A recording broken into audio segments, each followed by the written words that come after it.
Audio Jungle. Audio Jungle. In November 2017, Russian researchers found what looked like bones protruding from the dirt on a Siberian beach. After some digging, it was discovered to actually be part of an entire skeleton.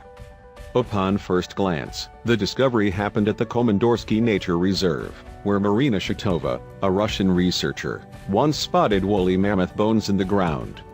Even more amazingly, this skeleton was left completely intact. What could it have possibly been? Sea monsters, at least ones of that size, couldn't actually be real, could they?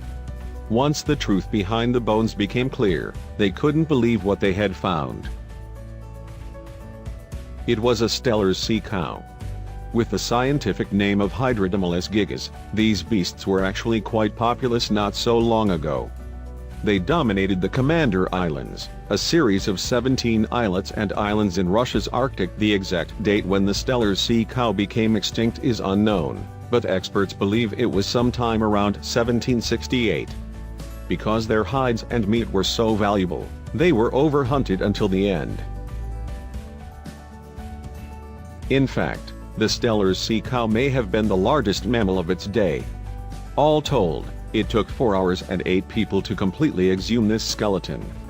Even without a number of vertebrae and parts of the skull, the remains one might think that such a large animal, known as a megafauna, would have been restricted to prehistoric times.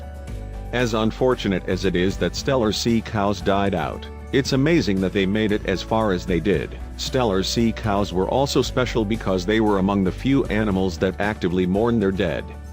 Almost all of the information about these amazing creatures come from fossil remains and 18th century manuscripts. These special sea cows received their name from Georg Steller, an 18th century naturalist who was the first to describe the animal. In fact, his findings are still extremely important to modern studies of these incredible creatures. Tragic as it may be that they are gone, hopefully discoveries like the one on that Siberian beach will help us learn more about these long-lost creatures. After all, they were pretty remarkable animals. It's difficult to fathom how exciting this discovery must be to scientists. The Steller's sea cow may be extinct, but their legacy lives on.